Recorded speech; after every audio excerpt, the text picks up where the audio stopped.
మోకాళ్లలో గుజ్జును పెంచి నొప్పిని తగ్గించి సర్జరీని దూరం చేసే ఫ్రీడమ్ వాక్. ఆంధ్రప్రదేశ్ ప్రజలందరికీ నమస్కారం. ఒక జన సైనికుడిగా మీ అందరికీ కృతజ్ఞతలు తెలియజేస్తున్నాం. అలాగే కూటమిలో పనిచేసినటువంటి తెలుగుదేశం కార్యకర్తలకి, తెలుగుదేశం నాయకులకి, మండల స్థాయి నేతలకి, అలాగే బీజేపీలో పనిచేసినటువంటి కార్యకర్తలకి, మండల నాయకులకి, ఇతరత్ర పెద్ద నాయకులకి, అలాగే జనసేన నాయకులకి, జన సైనికులకి, వీర మహిళలకి అందరికీ జన సైనికుడు యొక్క కృతజ్ఞతలు.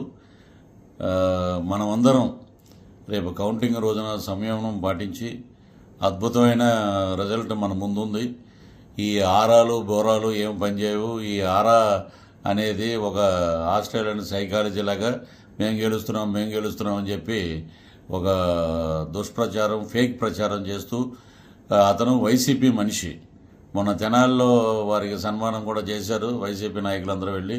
కాబట్టి ఈ ఆరాలు మనల్ని ఏం చేయం. ప్రజలు మన దగ్గర ఉన్నారు. ప్రజలు మనకి అద్భుతమైన తీర్పు ఇచ్చారు. మహిళలే వీరికి తీర్పు ఇచ్చారు అనుకుంటే ఆంధ్ర రాష్ట్రంలో ఎస్సీ ఎస్టీ మహిళలే కాదు, బీసీ మహిళలు ఉన్నారు, మిడిల్ క్లాస్ మహిళలు ఉన్నారు, అలాగే ఉపాధి అవకాశాలు లేని మహిళలు ఉన్నారు. మరి క్యాస్ట్ పరంగా తీసుకుంటే కమ్మ మహిళలు ఉన్నారు, అలాగే కాపులు ఉన్నారు, రెడ్లు ఉన్నారు, అలాగే బ్రాహ్మణ మహిళలు ఉన్నారు. ఇంతమంది ఉండగా మహిళలు మాకేస్తారంటే హాస్యాస్పదం. మేము 9వ తారీఖున ప్రమాణ స్వీకారం చేస్తారనేది అద్భుతమైన కామెడీ. ఈ ఎరాలో దొరికినటువంటి అద్భుతమైన కామెడీ వైసీపీకి అవార్డు ఇవ్వచ్చు మనం.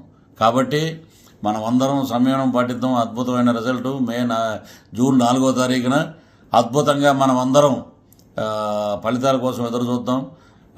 బ్రహ్మాండంగా సంబరాలు జరుపుకుందాం. వీళ్ళు చేసే ఫేక్ సర్వేలు మనం నమ్మొద్దు. కాబట్టి అద్భుతమైన రిజల్ట్ మన దగ్గర ఉంది. 136 అసెంబ్లీ స్థానాలు, 21 పార్లమెంటు స్థానాలు. ఇది పృథ్వీరాజు ఫస్ట్ నుంచి చెప్తూనే ఉన్నాడు. ఒక జన సైనికుడిగా ఇది ఈరోజు చెప్పింది కాదు, సంవత్సరం నుంచి ఇదే మాట చెప్తున్నాం. కూటమి అద్భుతంగా గెలుస్తుంది. 136 అసెంబ్లీ స్థానాలు, 21 పార్లమెంటు స్థానాలు. పిఠాపురంలో ఎన్ని అడ్డంకులున్నా పవన్ కళ్యాణ్ గారు 1,00,000 మెజార్టీ సాధిస్తారని సందర్భంగా తెలియజేస్తూ జై జనసేన, జై టీడీపీ, జై బీజేపీ, జై హింద్. సుమన్ టీవీలో మీ పర్సనల్ అండ్ బిజినెస్ ప్రమోషన్స్ కోసం కింది నెంబర్కి కాంటాక్ట్ చేయండి.